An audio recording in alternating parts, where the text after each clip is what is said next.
Now look at second point. Second point क्या कहता है कि if region code of a lines end points have same position of one bit then line is completely outside. इसका मतलब है कि जो भी लाइन के दोनों एंड पॉइंट है, फॉर एग्जांपल अगर हम ये P5 P6 के लिए ले तो P5 का एंड पॉइंट का हम रीजन कोड निकालेंगे और P6 का, ठीक है। तो P5 का जो रीजन कोड है, P5 कौन से रीजन में है, इस रीजन में है तो उसका रीजन कोड हो गया 0010। ऐसे P6 कौन से रीजन में है, इसी रीजन में है, उसका रीजन कोड हो गया 0010। तो ये सेकंड पॉइंट ये कहता है अगर वन की जो वैल्यू है वो सेम पोजीशन पे है, मतलब जो वन आ रहा है, वन बिट आ रही है, वो सेम पोजीशन पर आ रही है। जैसे यहाँ पे भी थर्ड पोजीशन पे वन है और यहाँ पे भी थर्ड पोजीशन पे वन है। तो ऐसी जो लाइन होती है जहाँ पे जो दोनों एंड पॉइंट्स होते हैं वहाँ पे जो वन बिट है उनकी पोजीशन जहाँ पे सेम होती है, तो ऐसी लाइंस जो होती हैं वो कम्प्लीटली आउटसाइड होती हैं। तो हम देख सकते हैं ये लाइन कम्प्लीटली आउटसाइड है। देन थर्ड पॉइंट हमारा है कि अगर जो रीजन कोड है उसमें जो दोनों एंड पॉइंट्स हैं, ठीक है, उनका जो रीजन कोड है वो डिफरेंट हो, मतलब दोनों का जो रीजन कोड है 00 ना हो और ना ही उनकी सेम पोजीशन पे वन की वैल्यू हो। तो वो कैसे रीजन कोड होंगे, वो रीजन कोड होंगे जहाँ पर आपकी जो दोनों रीजन कोड होंगे एंड पॉइंट्स के अलग अलग वैल्यूज़ होगी उनकी।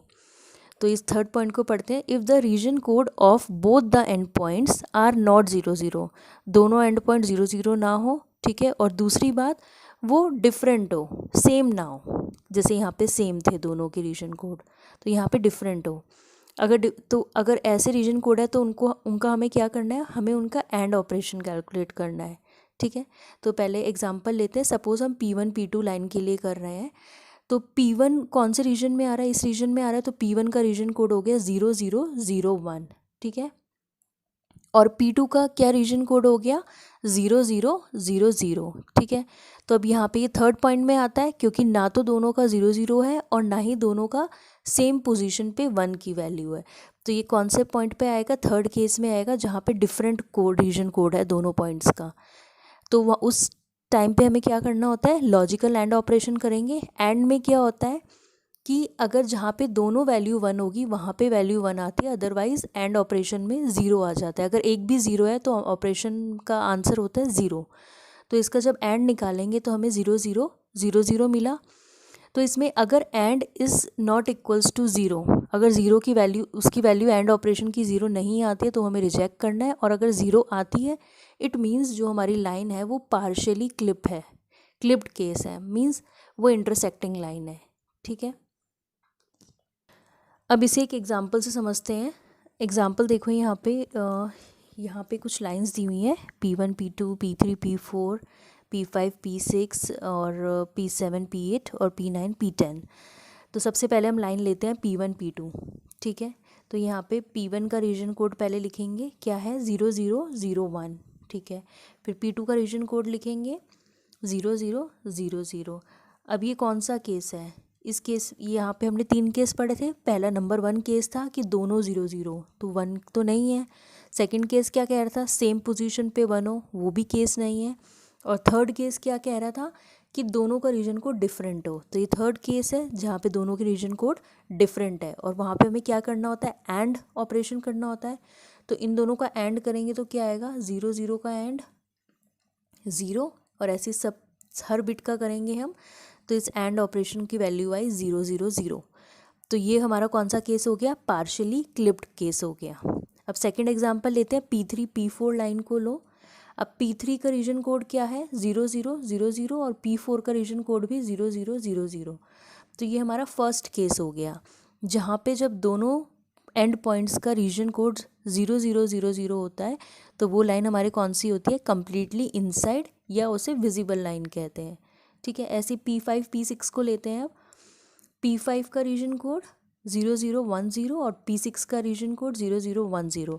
तो ये कौन सा केस हो गया, सेकंड केस हो गया जहाँ पे सेम पोजीशन पे बिट वन आए हमारी, ठीक है। तो उस केस में वो लाइन हमारी कौन सी होती है, कम्प्लीटली आउटसाइड। ऐसे P7 P8 को देखेंगे तो यहाँ पे भी सेम पोजीशन पे वन आ रहा है, तो ये भी कम्प्लीटली आउटसाइड हो गई। और P9 P10 को देखें तो P9 का जो रीजन कोड है वो हो जाएगा, वो इस वाले रीजन में आ रही है, तो P9 का रीजन कोड हो गया 01010 और P10 का रीजन कोड हो गया 0010। तो अभी कौन सा केस है, मिक्सअप वाला केस है, मीन्स डिफरेंट है रीजन कोड दोनों के। तो यहाँ पे एंड ऑपरेशन करेंगे तो 0 वैल्यू आई, अगर एंड इज इक्वल्स टू 0 तो वो केस कौन सा होता है, पार्शियली क्लिप्ड।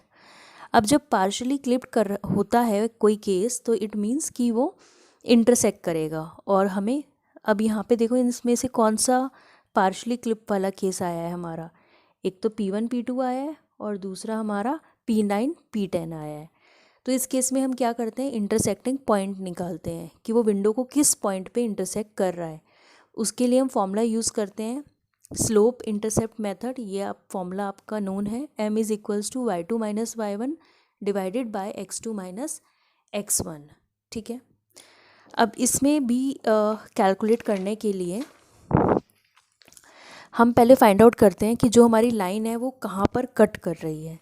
ठीक है, सपोज़ ये आपकी विंडो है, ये ब्लू रीजन आपका, ये ब्लू क्लिपिंग विंडो है। ठीक है, हो सकता है कोई लाइन आपकी क्लिप कर रही है, मीन्स यहाँ पे उसको कट कर रही है। कोई लाइन आपकी ऐसी है तो वो लाइन कहाँ इंटरसेक्ट कर रही है, आपकी यहाँ पे लेफ़्ट पे। ठीक है, अगर कोई लाइन ऐसी है आपकी तो वो लाइन कहाँ पे इंटरसेक्ट कर रही है आपकी विंडो को, टॉप पे। कोई लाइन ऐसी है तो वो किस साइड कर रही है, आपकी राइट पे इंटरसेक्ट कर रही है। और कोई लाइन ऐसे है तो वो बॉटम पे कर रही है। तो इसके अकॉर्डिंग हमारे पास 4 केसेस हैं, सबके अलग अलग फॉर्मूले हैं। अगर लेफ़्ट पे क्लिप कर रही है, लेफ़्ट पे इंटरसेक्ट कर रही है, या टॉप पे कर रही है, राइट पे या बॉटम पे। ठीक है, तो उसमें हम पहले देखते हैं, अगर कोई लाइन आपकी लेफ़्ट पे कट कर रही है, ठीक है, यहाँ पे कट कर रही है, अगर लेफ़्ट पे कट कर रही है तो देखो क्या होगा कि आप इस विंडो को देखो, अब ये लेफ़्ट पे कहीं भी क्लिप कर रही हो, चाहे यहाँ पे कहीं भी कर रही होगी, तो उस केस में x मिनिमम तो मतलब जो x की वैल्यू है वो सेम ही रहेगी, है ना, सिर्फ y चेंज करेगा। अगर यहाँ पे होगी तो y ये होगा, अगर यहाँ पे होगी तो y यहाँ ये होगा। तो अगर क्लिपिंग इस लेफ़्ट साइड पे कहीं भी कट करेगी तो सिर्फ y चेंज करेगा, बट x हमारा हमेशा कांस्टेंट रहेगा। और x की वैल्यू क्या रहेगी, जो xw मिनिमम है वो रहेगी। तो यहाँ पे xw मिनिमम आपका कांस्टेंट रहेगा और y चेंज करेगा। तो इट मीन्स हमें क्या चेंज कर रहा है, y चेंज कर रहा है, तो हमें y कैलकुलेट करना है। फॉर्मूला हमारा क्या है, m is equals to y2 minus y1 divided by x2 minus x1।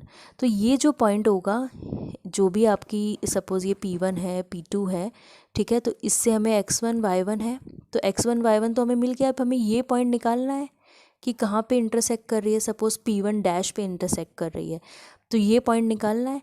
तो ये हमारा हो जाएगा x2 y2, ठीक है, x2 डैश या y2 डैश हो जाएगा। तो उसको हम क्या करेंगे, इस फॉर्मूले में y2 की जगह y लिखेंगे क्योंकि हमें y कैलकुलेट करना है, y1 हमें पता है, x2 क्या हो जाएगा, जैसे मैंने कहा x की वैल्यू कांस्टेंट रहेगी तो वो यही हो जाएगी। और x1 आपको पता है, ये जो पॉइंट बाहर है ये आपका x1 y1 है और ये पॉइंट आपको निकालना है। तो इस पॉइंट में आपका हमेशा x कांस्टेंट रह रहा है तो इसलिए उसे हमने xw मिनिमम लिख दिया, और y हमें फाइंड आउट करना है तो हमने y लिख लिया।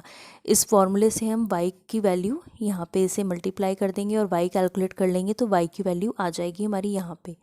नाउ सेकंड केस आता है, अगर वो आपको बॉटम पे इंटरसेक्ट कर रही है कोई लाइन, तो बॉटम पे इंटरसेक्ट करेगी तो क्या होगा, यहाँ पे देखो, अगर बॉटम पे कुछ भी इंटरसेक्ट करेगा तो हमेशा वो जो y है, यहाँ पे देखो y मिनिमम जो y है वो कांस्टेंट रहेगा बट x चेंज करता रहेगा। अगर बॉटम पे यहाँ पे करेगी तो x ये होगा, यहाँ पे करेगी तो x ये होगा, तो x चेंज हो रहा है बट जो y है वो हमेशा सेम रहेगा।